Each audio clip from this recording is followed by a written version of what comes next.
Hello, good afternoon. My name is Ersoy Erkazancı. Thank you, Vince. It's not an easy name. I'm from Turkey. I'm working for Bloomberg Turkey. And I have a very valuable guest, Ajay Bala. He is the president of Cyber and Intelligence of MasterCard. Hopefully, we will talk about cybersecurity, cybercrime, and how MasterCard is helping us or helping the business to solve these problems. Let's set the global picture first of all. When I was digging in the numbers, I saw that global crime, cybercrime is costing the global economy $5 trillion. It's a huge number. What are the factors for people doing this cybercrime and how it is shaping cybersecurity? So first of all, hello Ersoy, and hello everyone. So look, you raise a very important number. It's 5 trillion today. It's expected to become more than 10 by 2027. And if you look at the number 10 trillion or even 5 trillion, it's like the third largest economy in the world after US and China. So cybercrime is very, very big. It's become a very, very big business for fraudsters. And a number of factors are causing it. So if you look at it very simplistically, global big picture, there are really three big reasons because of which we are seeing so much cybercrime. First is our lives have become totally digital. Yeah. Anything you do is digital. So in fact, anything you do, even in the physical world today, has a digital component. So everything is available somewhere in the world because it's digital. The second big piece is the whole connectivity that's available and the number of devices that we have. So the estimates are more than 100 billion devices are connected to the internet. And all of us, yes. Our phones, our cars, our homes, our vacuum cleaners, everything is getting connected to the internet. And it's connecting with very high speed through 5G, which of course is a bliss for all of us. But all of that is creating more points of compromise. And then lastly, all these IoT devices and this fast connectivity is creating a lot of data. Your health statistics are now available, all the banking stuff, all the things which we do in our daily lives are generating all this data, which is now available for anyone to access if it gets compromised. So all these things are creating all these factors which is creating a lot of cybercrime. Okay, this is maybe most of us has lived a credit card problems or transfer problems, but how is MasterCard is dealing with this problem? What is your cybersecurity solutions? And can you give us real life use cases or products that you use? Sure. So, trust is our business. I mean, we are one of the most trusted brands in the world, which stands for global commerce. And our business would not exist if consumers did not trust us or were able to do commerce safely and securely. So we've got a strategy in place which is multi-layered, which uses a number of pillars of prevention, detection, identity, and experience. I won't bore you with the details, but the way all of these work is if any one particular pillar gets compromised, the second kicks in. Second gets compromised, third kicks in. So you've got a lot of number of layers, and that's how we actually make sure that the ecosystem is secure for digital commerce. I'll give you an example. So one of the solutions that we created is a solution called Safety Net, which uses very advanced artificial intelligence algorithms to detect cyber attacks on the banking system. And then it detects and it stops. That in the last 12 months has stopped $20 billion in fraud. So I'm just giving you one example because there are a multitude of solutions which are all working together and all of them are solving for securing the problems in the ecosystem. Okay. Actually, I was going to ask you convenience and safety, but I'll change the order of the questions because you mentioned about AI. And AI or generative AI is a very popular topic now. It's not something old, but now everybody talks about it. How is MasterCard using AI in cybersecurity. What are the trends in AI with MasterCard? Yeah.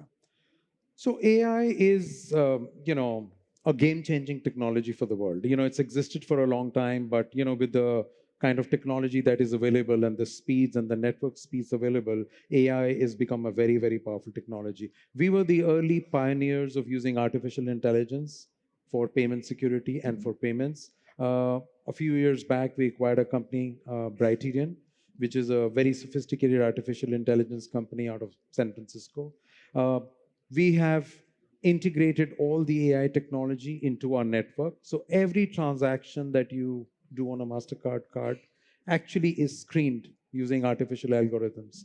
That's how actually you keep the systems secure. And the beauty of using artificial intelligence technology is because it can work very, very fast at millisecond speed.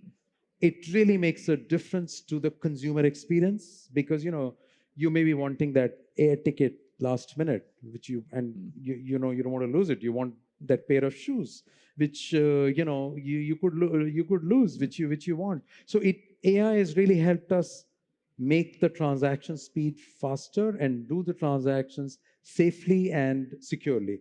Now, the AI space is changing very fast. You spoke about generative AI, and all of us have tried Chat GPT and many of these other AI generative AI technologies.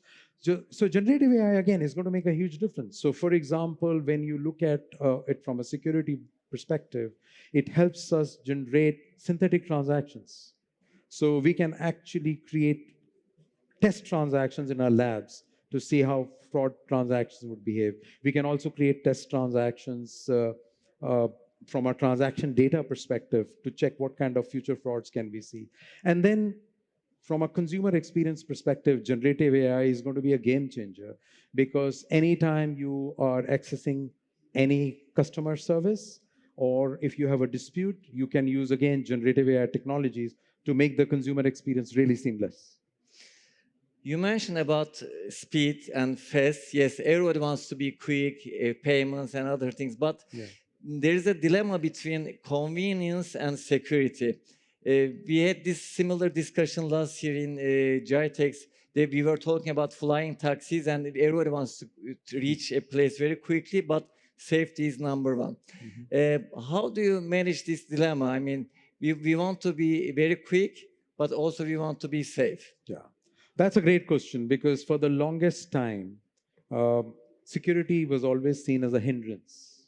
Actually, the job of security is to make the experience really intuitive, really nice, safe, secure, and nice. That's got to be the motto and the driving force. So once again, we've been very, very focused on the experience bit, making sure that it's secure, but with a great experience because it's actually counterintuitive. If you make it very, very secure and make it clunky, it makes it worse because consumers then don't embrace it. And then actually you make the whole system even more insecure. So one of the areas we attacked first is passwords. That's one of the most insecure things for the ecosystem. And the most commonly used passwords is, 1, 2, 3, 4, 5, 6. And anytime one password is compromised, people use the same passwords for most of their sites. Yes. And then every other site gets compromised for them. So we focused on biometrics. We were the pioneers again in introducing biometrics for payments, which makes the experience really seamless.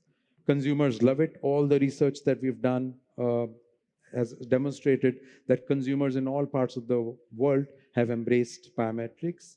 We have recently launched biometrics checkout. So not only when you're doing shopping on your phone or your devices, but also when you shop in store.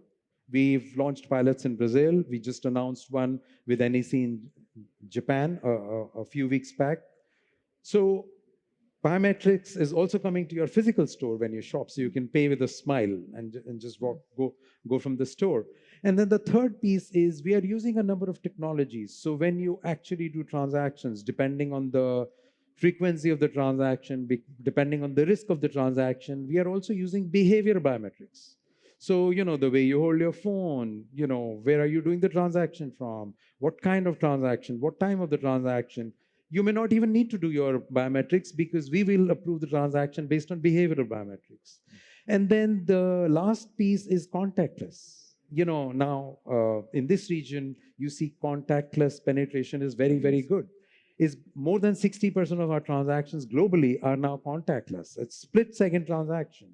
And very recently, we also announced new standards to make sure that the contactless technology can also withstand quantum attacks, so making it quantum resistant for the future. So it's all about making sure that all these technologies make for a great consumer experience, but also are very safe and secure. Okay. You mentioned future, so I take this word. So let's talk about a bit little future, about future. I mean, currently we are talking about AI or current trends, but if you think about the future, what will be the future threats for us? Also, can you touch a little bit about digital assets, because it's very growing in the region. There's also cybercrime in digital assets. Sure. So look, if you look at the future world, as I spoke earlier, is all digital. I think you can almost visualize a world that everything we do at some point of time will be just totally digital. And that means while it makes our lives really rich because it's very easy, right? Your cars will be driving on your own. You were talking about flying taxis, and they'd be robotic too. You can visualize a world which is totally robotic. But that also brings a lot of insecurities. And when you look at even technologies like artificial intelligence and generative AI, they are making the criminal world also very tech savvy. They're making our lives rich, but they're making their lives richer literally, because they are figuring out ways how to monetize all of this. And if you look at artificial intelligence, deep fakes for banking fraud is becoming a very, very common problem now.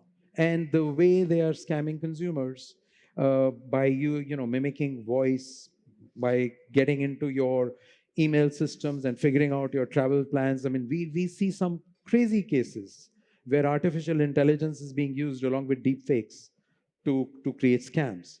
The second big thing which we are seeing, again, using a number of technologies is scams, which has become a big problem for the world, where when you are doing account-to-account transfers, consumers are being scammed to transfer money to wrong people. So we recently launched a new solution with the UK banks, which reduces that problem straight away by 20%. And banks went public, sharing details on how this is helping. So again, we've used the AI technologies positively, but fraudsters are trying to use it negatively. And then quantum. I spoke about launching quantum resistant contactless technology, but quantum is something which could compromise cryptography.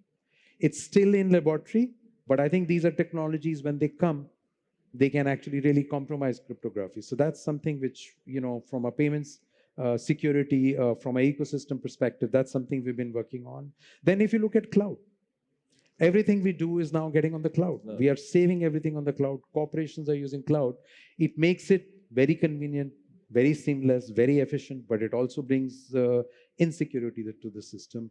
And then we spoke about IoT. So, when you have your light bulb and your car and your door lock and your vacuum cleaner and your refrigerator talk to the internet, it can be very convenient. For example, my printer I never see it work when I use it, because these days you can sign digitally. Yes. But whenever you do need it, there is some or the other problem on the ink. I would love for my printer to order ink automatically, but that also means my payment credentials and everything is going with it, which means that can compromise the system. So if you look at the future world, all these technologies, they're great for us, and we need them because they also create huge commerce for us and make our lives richer, but they'll also create a very insecure world. And to your second part of question, which is on digital assets, digital asset space is big. Crypto assets is big. So we invested in acquiring a company called CipherTrace, which actually specializes in security for digital assets. And it's all about creating trust in the digital assets ecosystem, because that's something, again, which is very new. Uh, Consumers are new to digital assets. The financial world, the banking world is new to digital assets. And this company specializes. So we've been rolling out solutions for this space, which actually creates trust in the digital assets ecosystem. Ajay, we use the time very efficiently, but one last word or one last sentence for the audience to remember, key takeaway message from our conversation. Well, make sure that as you use your devices and you use these digital technologies, you also remember that you have to keep yourself safe and secure. Okay. Don't forget, safe and secure. Thank you, Ajay. A big applause for Ajay Bala. Thank you.